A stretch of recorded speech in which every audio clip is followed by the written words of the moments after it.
this is David B69. Welcome to today's video. Please hit that like button, hit that subscribe button as well, and hit the notification bell for future videos. Let's get on to the show. Hey everybody, this is David B69, and welcome to, I don't know, maybe a little education, a little bit of history. I mean, it's been kind of crazy, but as of right now, apparently we're in the 9th generation. Yes, the 9th generation of video games and the console generations. It's absolutely amazing. Now, they always have these things with the console generations. They don't have anything for handhelds, so we just are going to just ignore that handhelds exist for the time being. We're just going to ignore those facts about handhelds because that stuff is really not, there's really nothing like hugely written about it. So because there's nothing hugely written about it, it's kind of hard to get out there. I'd have to pretty much make my own documents and figure this out and piece them together, which is fine. But it's just not what I really want to do. So what I want to do is I want to go through each generation and draw my little line in the sand of what is retro right now. Because generally the retro line, it does move. I feel that the retro line is swerving as time commences. Generally, what is retro, in my opinion, it's not exactly a time from my standpoint. My opinion of what is retro is something that is old enough that it brings childhood memories into account. So that's why different people have different feelings of retro. Some people feel that retro can only be cartridge because, like, when you're at my age and stuff, everything was cartridge back in those days. So it's like there wouldn't have been anything like that. Some people and everything will say that it's like they had the PS3 and 360 when they were a kid, and that is retro to them because that's what their memory is when they were a kid. I mean, I'm not saying anybody is wrong. I'm just saying, and I'm going to give my standpoint of what I feel is retro, and if you have a different opinion or you feel it's different, let me know in the comments below what you think. Now, I sometimes draw a little proverbial line and everything, and I pretty much say this is basically my hazy line of where I 100% feel it is retro. Okay? And I will, when I get to that generation, I will say, this is where I feel the line is cut. This is where I feel 100% that this is what is retro. So, the first generation, and I'm going to have some pictures and other things and stuff and everything. Basically, I'll basically show that stuff as the video commences because it's just kind of cool, just to give you some kind of idea of what I feel is retro and stuff and everything, and it's just, it is what it is. But anyway, first generation was like Pong and the Odyssey, the first Odyssey, not the second one.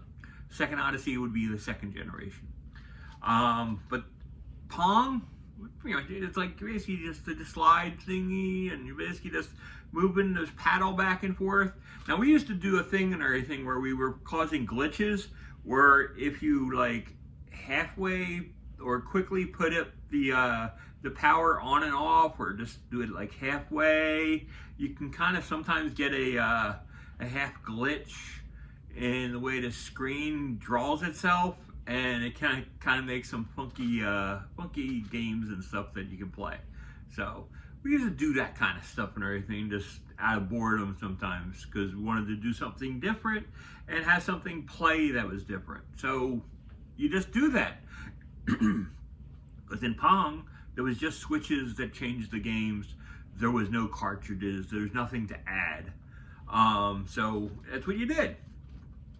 The second generation, things like the Atari 2600, the Intellivision, the ColecoVision, those were the systems. Generally, I mean, there's more, okay? And like I said, I can throw pictures up and everything. It's like there's more and everything, things out there.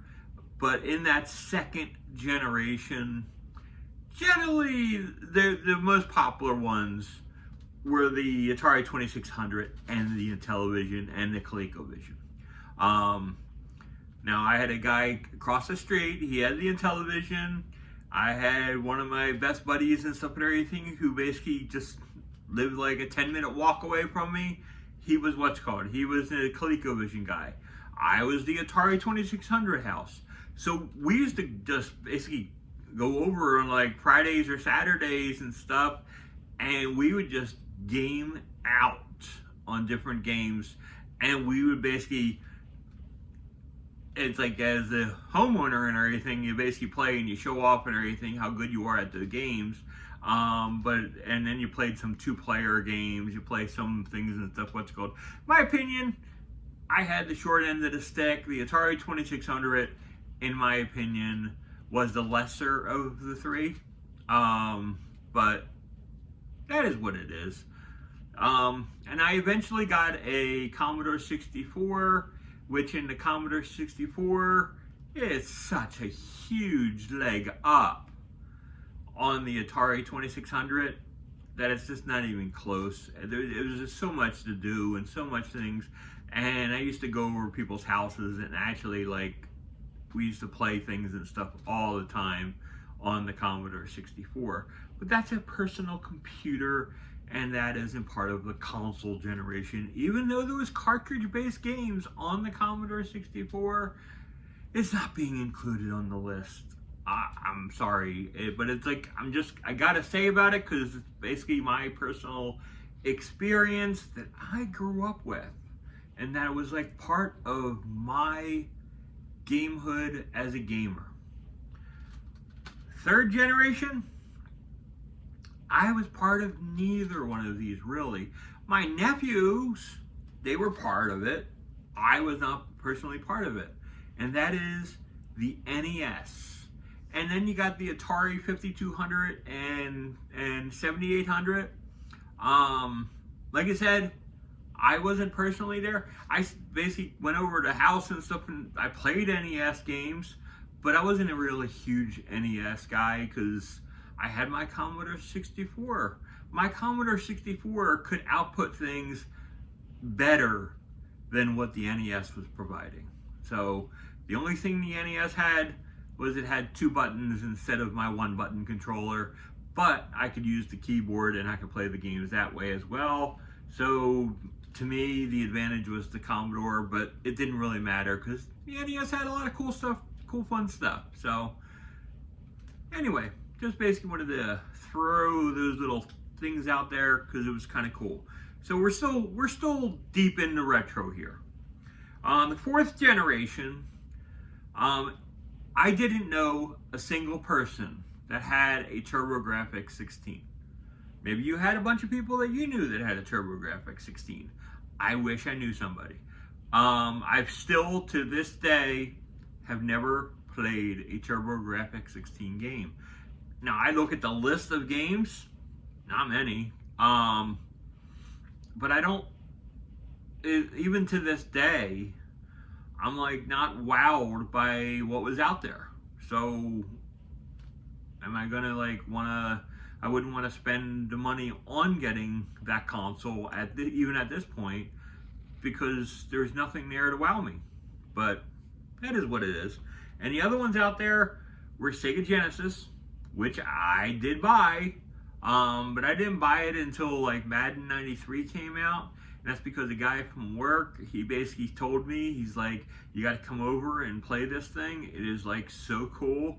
And we played, and I immediately bought one as soon as he showed his off to me, and I was able to play the game because I'm like, my goodness, my Commodore 64 cannot do what this Genesis does.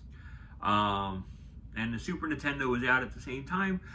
But like I said, I was shown the Sega Genesis. So since my friend showed me that, and we can like borrow and trade games with each other, it just made more sense that we did that.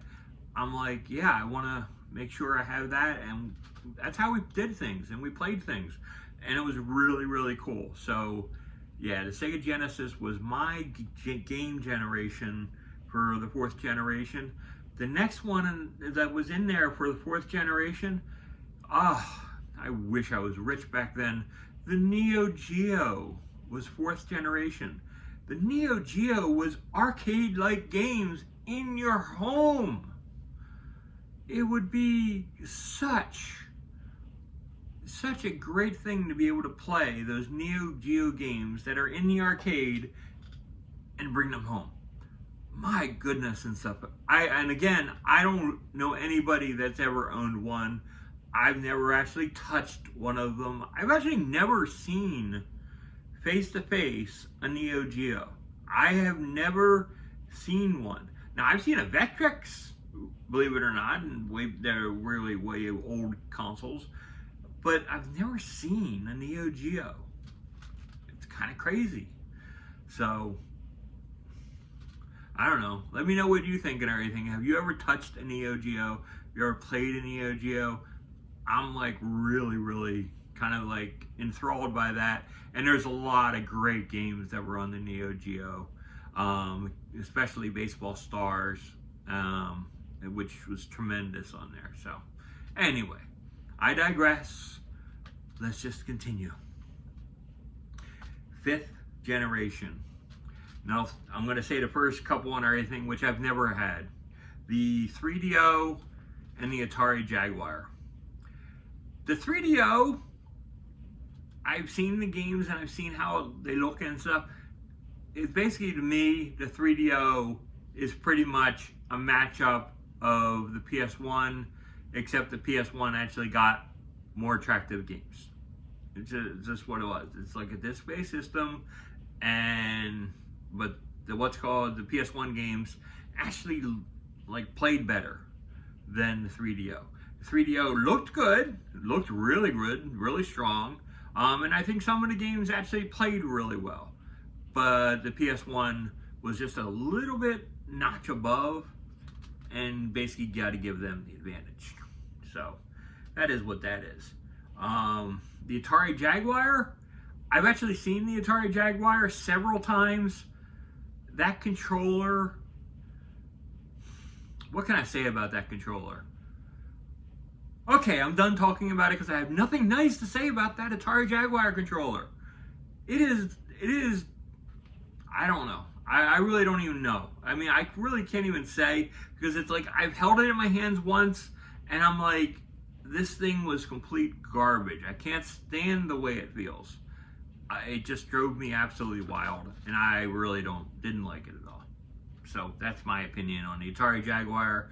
And a lot like some of the older games and stuff, like on TurboGrafx and stuff, you look at the list of games, the Atari Jaguar didn't have anything that basically like drew me in and said, ooh, I must have this. I saw nothing like that ever on the Atari Jaguar.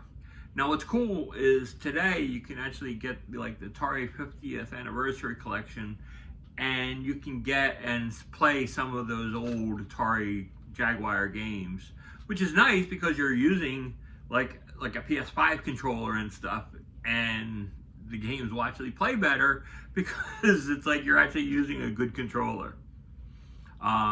But yeah, the Jaguar controller was garbage. Now the next one is kind of controversial. I'm a huge Saturn guy. I bought Saturn at launch. Now I knew a girl that was my friend, but not my girlfriend. I kind of like was hoping and everything, but she kept on dating a guy, and then she ended up marrying him and drove me absolutely nuts back in the day. But anyways, she basically was telling me that the PlayStation 1 would be the console of choice for this generation. me personally, I had the Sega Saturn. I bought the Sega Saturn at launch. I was like full board into it. Games were like really excellent. It was just all next level stuff. And I was just like wowed by it. And it continually made me happy to play this game, to play these games on the Saturn, because they were like so much better than anything else I had. Now the problem is there was so much more on the PlayStation.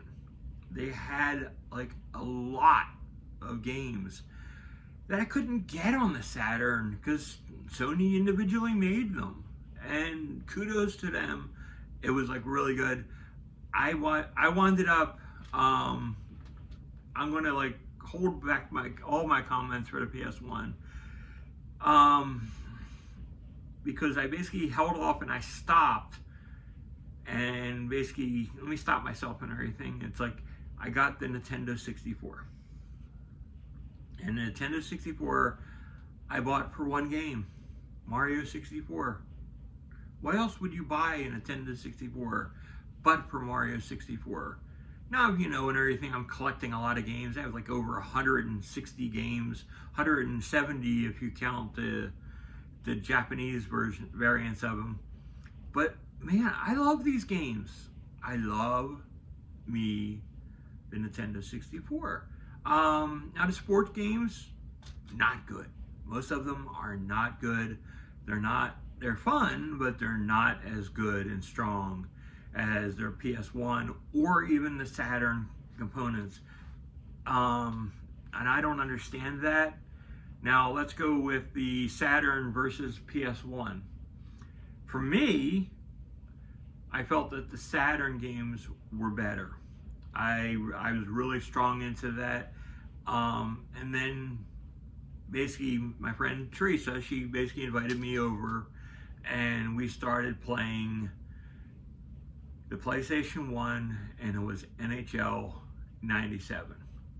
Now she was showing me this game and I was playing it, and I had it on the Saturn, and I'm like, well, I have that game. It's a great game and everything. It's like a little laggy and stuff at places. There was no such instance where NHL 97 was so much better on the PlayStation 1, and I basically was scratching my eyes out saying, how is this possible? How could these development teams look at the same exact model of a game and make it so much better on one console? Well, in my opinion, it had to be the hardware, which is the only thing that made sense, is they could strive and put so much more into it on the PlayStation 1, and they couldn't do that on the Saturn. So when I played that and everything, I'm like, yeah, I have to get myself a PlayStation 1. I wound up at that time trading in my Nintendo 64 and saying I'm going all in and everything, and I keep my Saturn and I have my PS1 and I'll be good. And that's what I did. I basically went all in for PS1, and eventually I got rid of the Saturn for the next generation. And that next generation was Generation 6. Now here is where we're going to start getting the line here, okay? Generation 6 was the Dreamcast, PS2, GameCube, Xbox.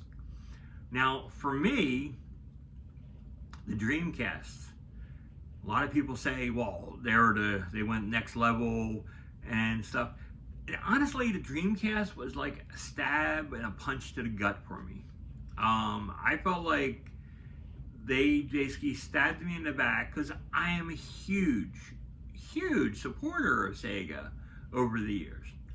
But this was like kind of like a stab to the chest, and it's like and punch to the gut kind of thing, where I'm playing all these great games, and a lot of them were from EA.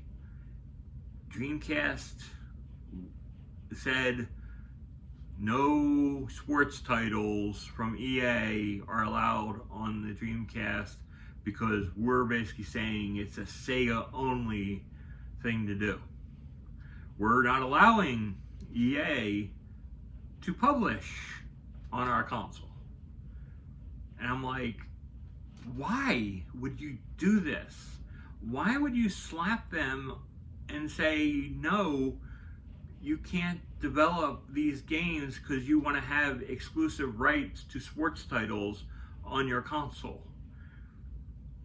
It was like, their sports titles were great, okay? But in my opinion, it was part of me saying, well, I'm not gonna like really get that. And the only game that I was able to play on the Dreamcast that I was able to enjoy immediately, besides the sports titles, which I got and everything, and I played and I like enjoyed, but in my opinion, it's like I just basically was pretty much going full force into PS1, and eventually when the PS2 came out, I was completely on board with the PS2 because there was just no chance, none, that I was going to go with the Dreamcast after this kind of slap in the face. And it's like I was just like really upset. And it was like and then we wound up getting the GameCube and the Xbox, and it was really funny because it's like back in the day, it's like we used to get my son to play on the Xbox, and the controller was like pretty much bigger than his forearms, which is like really funny. He just couldn't even like hold the thing and everything. He pretty much had to hold it in his lap and push buttons. And my wife would play like basketball games with him. He'd play NBA Live, and basically she would because they see me play it and they're like, yeah, they want to duplicate it. So that's what they do when they're younger. They just try to duplicate it and throw the ball in the basket because that's what they think they can do. And it's like their imagination goes wild with these consoles. But yeah, it was kind of wild back then. So the Xbox was like really wild for our family back then. But the PS2 was the mainstay of that generation for us. Now, for me personally, between the 6th and the 7th generation, that's my line. My line is anything 6th generation and previous, retro. That is my retro line. I don't go past that. I feel that the PS3, 360, and Wii are not retro. Now, I will argue with you, and I can basically confirm it and say it, that in my opinion, I really hate the way this generation thing was drawn out. I feel that the Wii belongs to the previous generation. I know the GameCube is part of it, but the Wii and the GameCube, because they merged, then you're able to, it's like a lot of the games you were able to play on the GameCube, you could play on the Wii and stuff. They actually added the control ports on top of it, and you'd be able to play like GameCube games on your Wii. I mean, why not have them included in the same generation? It only made sense to me, but whatever. It's like, and the time wasn't that much different. And the games, look-wise, they looked exactly the same, in my opinion. And I'm pretty sure I'm right on that. But it is what it is. I mean, it's like, I can't really tell Wikipedia and everything. It's like how to do it, and it's a bunch of people that do these things, and they have them split up in generations. So I'll lean Wii, even though it's part of the 7th generation. I'll push them and say the Wii can be part of retro just because it is old enough and has games that have that look and feel. Now where I'm like I said, this is the line drawn, and I have that line drawn. PS3 and the 360, 7th generation. Yes, the store is closing for the 360 next month. Yes, that's going to happen. PS3's already closed their store for it. I don't care. It's online, it's fine. The servers are still up for patching and other things.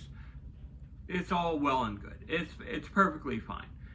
But I draw the line with this generation, and I'm like, I'm just not gonna say that a PS3 and 360 are retro, because they're HDMI.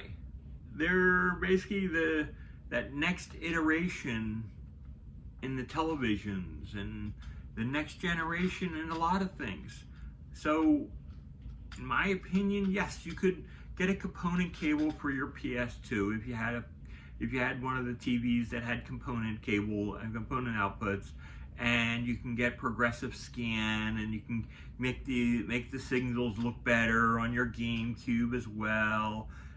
But in my opinion, the next iteration was HDMI, and that makes it newer tech to me, and it makes it like, I mean, if you compare a PS3 game to a PS5 game, yes, you know the difference, but are you awed by it? Are you like taken away or taken aback, saying this is retro, where the other one isn't?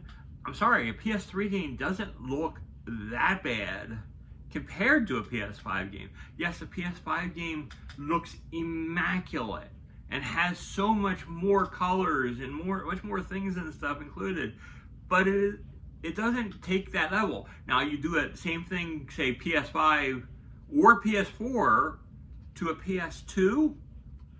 Now that is a difference. The graphics are unbelievably different. It's just, in my opinion, that's where I draw my line. Now it's like really hard to say that.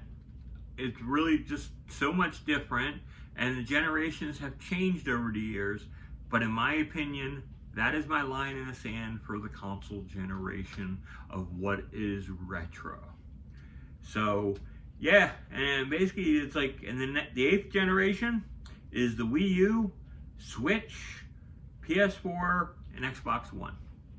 Now here's the crazy thing, and this is where I'm going to go on a little thing, where if you want to keep these generations like they are, take out the Switch and put that in a 9th generation, and put the Xbox Series X, Xbox One Series X, Xbox One X, there we go, Xbox One X, and the PS4 Pro, put them in the 9th generation with the Switch. Then you basically can say today's PS5 and Xbox Series SX is the 10th generation. But that's not what it is and stuff. They say the PS5 and the Xbox Series collections is part of the 9th generation. Now, like I said, my opinion is they should divide them up a little bit more.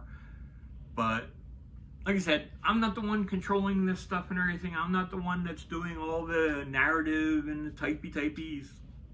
And honestly, does it affect the world as we move today? No. It really has no effect whatsoever. It's just an opinion. Just giving, that's what I'm doing here today. Just giving you my 2 cents on what I feel is what's happening. So anyways, just wanted to give that opinion, that little talk about. Just had something and everything to post today, because I really haven't been able to play games today at all. But anyways, I just basically wanted to give that out. Let me know in the comments below what your cutoff line is and why. I'd love to hear it. So leave the comments below, and I'll see you on the next video. Peace. I'm out.